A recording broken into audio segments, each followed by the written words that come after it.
Ah, shoot, I knew I was forgetting something. Oh, it was really good. Yeah, whoa, cool. It was good. Thanks. Yeah, didn't do a lot. Yeah, I figured. Yep. Cam, you become you're better or worse, and probably better, just like a red zone specialist, right? It seems like every throw ends up with a spike. So it's got to be good to have Tom look for you in those situations down there, right? Yeah, for sure. We kind of have had a bunch of opportunities throughout the season, and a couple passes batted at the line of scrimmage.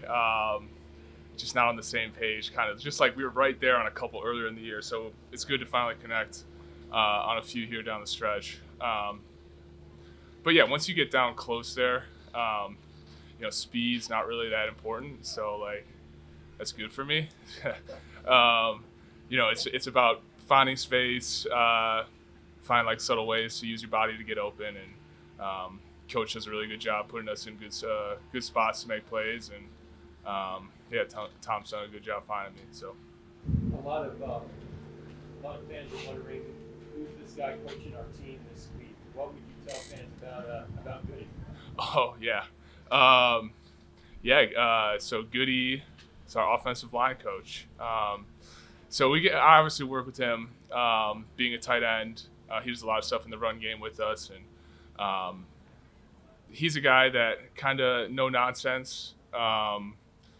Today was his first day, so it was kind of interesting seeing him in that new role. But did a really good job communicating with us, kind of relaying some messages from Bruce to the players this morning in the team meeting. But he's ready to handle the role, and he's going to do a great job.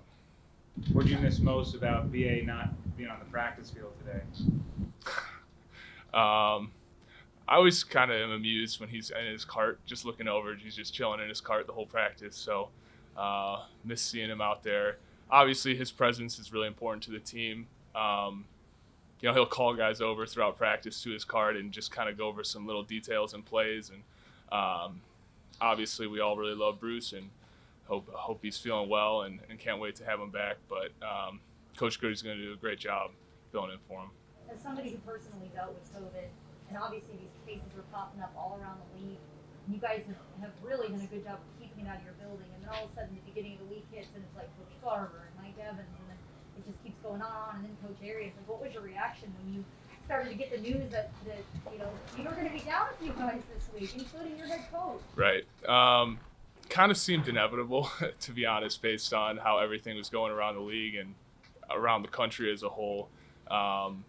Obviously, we try to do a good job here with everyone wearing masks, trying to keep as socially distanced as possible. But, we're around each other for so many hours during the day.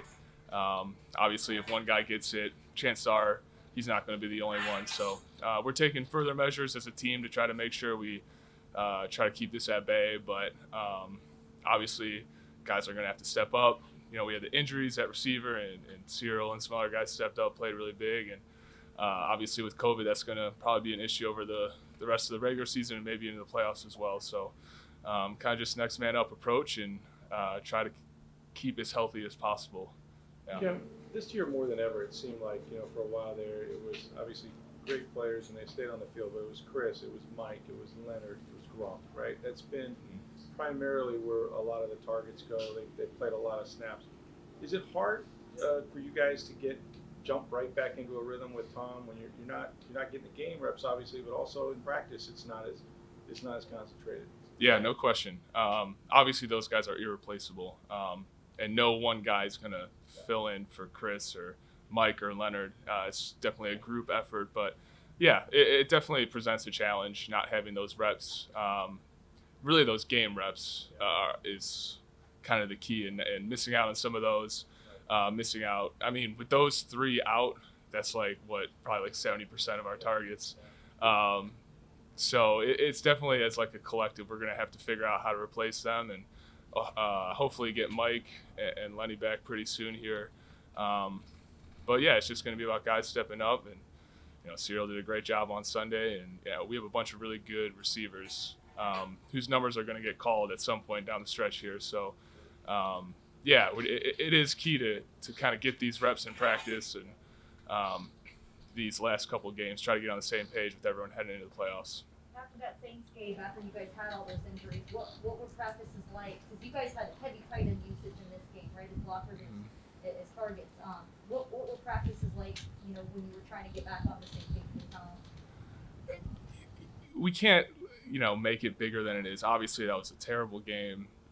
Lost a bunch of guys. Played really bad on offense, but it was just one game, so we couldn't overblow things, and we knew that we were still talented on offense, still are going to score a lot of points, and just really working on minor details. And a big thing for us this week was running the football, trying to establish the run, kind of get play action off of that, and we liked obviously our matchup with AB versus any of their corners. So last week was mostly trying to stress to us like details in the run game, and then kind of precision with our routes. But no one really made it like a bigger deal than it was or anything like that. It wasn't like coaches were chewing us out at practice or anything like that.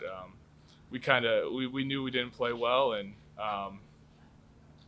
we just had to fix the little things, and we did a good job of that on Sunday. I just wasn't sure if you guys stayed after practice, or if Tom made it a point to give you guys more practice reps, since you didn't necessarily, as tight ends, maybe get some of those in games. Yeah, no, not like this late in the season or anything like that. Pretty much just stuck with the same scheduling and everything like that. Just, I would say probably communication-wise, we probably worked a little extra to all be on the same page in both the run and the pass. Cam, you seem to be able to make plays all over the field, but it seems like the closer your team gets to the goal line, the more likely you are to make a play. Mm-hmm. What is it about your play that lets that characteristic come forward? I think, I get excited because I don't have to run as far to score. I don't have to get tired or anything like that. It's really just a couple steps you got to take. And, as like, bigger target, kind of like I said earlier, the speed in the red zone is not as big of a factor. And so usually coaches will try to put in bigger personnel because a lot of the time it's just going to be small spaces and guys trying to make plays in those little spaces while being covered. And Sunday was great. They just didn't cover me at all, so I didn't really have to do anything. Down in those tight spaces, obviously you want the bigger bodies in the game. That's why a lot of targets go to Gronk, Mike, myself, just about guys going up and making a play on a ball. What can you say about the mental fortitude of this group? Just, last year it seemed like the story was everybody remained healthy. This year, just injuries out of the gates. Now we got injuries and COVID. Just you guys seem to continuously get thrown kind of curveballs and still find ways to do your job. Yeah. Offensively, up until 2 weeks ago, the past 2 years, like super healthy, like couldn't have asked for anything better in that regard. Then kind of all at once, a bunch of guys go down. So I think the coaches do a really good job kind of game planning every single week, who's in, what our strengths are. And obviously that was on display on Sunday. We did a little bit more perimeter running with those running backs in the game. And, getting OJ, myself, Gronk out on the edge, blocking some smaller guys, that really opened up a lot of things for us offensively. So I think a lot of credit has to be given to the coaches and putting us in the right spots. And obviously going to have to continue to do that down the stretch because we don't know with COVID, with injuries, how we're going to look offense, defense. Every single team's kind of dealing with it. So just got to keep adjusting week to week. Everyone says NFL is a week-to-week league, but I think it's especially true this year, just given the situation with COVID and everything that goes along with that. Tom talked about this on his pod, but I didn't know if you perhaps add something to it. I don't know if you were on the field for this particular, but Tyler was in motion, and there were two guys that weren't set, and Tom literally goes stop. Oh yeah, Rojo's touchdown. But he didn't just he didn't just do it because obviously they would have gotten a penalty, but he actually used it as a teaching moment for Tyler, which I hadn't really seen that in a game before, and so I wasn't sure what was your reaction to it, how often that happens, where you've got a guy like that stopping kind of in the middle of the game and actually using that as a teaching moment. I didn't notice it at the time. I don't think I was in on that play, but I saw it on film, and I think it kind of was like, it kind of tricked the defense, the way it all played out. I think that was on Rojo's touchdown run. Yeah. It was kind of bizarre to see on film, like them interacting with each other. Then he sends them in motion, then the ball goes left. I mean, I don't know everything that went behind it, but to me, it looked like the defense was kind of confused at what was going on. So I don't know, working out really well. But yeah, I'm not really sure about the teaching moment. Well, hopefully Tyler learned a lesson. How often does that happen in practice where Tom, again, 20-year veteran, he's kind of stopping guys or pulling them aside and even in the middle of practice or in the middle of play and being like, okay, this is what we're going to do, or this is why you don't do that? Not too often. Usually it's corrected on film, even at practice, or immediately there after the play. But a lot of times, you're trying to get through practice. You're running 50 plays on offense, 50 plays on defense, and you try to squeeze it all into 2 hours. So you can't do too much coaching while on the field. A lot of it gets coached afterwards. But Tom does a great job with that. In between periods when the defense is up, the offense is doing a blitz walkthrough, making sure we see all the looks that the defense has shown in terms of different blitz packages they have, and running routes in between periods, like little nuanced routes that are specific to that game plan. So it's something that we work on all the time. Yeah. How much does his attention to detail help you guys down the stretch where, there's really little room for mistakes as you get to this point in the season and then as you approach the postseason? Yeah, for sure. It's super important. We all relied heavily on Tom last year. A lot of us didn't have postseason experience, and obviously Tom's played in like 5 seasons worth of postseason games. So we relied really heavily on him last year, and we're going to rely on him again this year. But, having been through the playoffs last year, playing 3 road games leading up to the Super Bowl, kind of gives all of us confidence that, we're going to get things figured out. If things aren't going well, we're going to figure out a way to right the ship and figure out how to win games when we need to. Thank you so much. Uh-huh.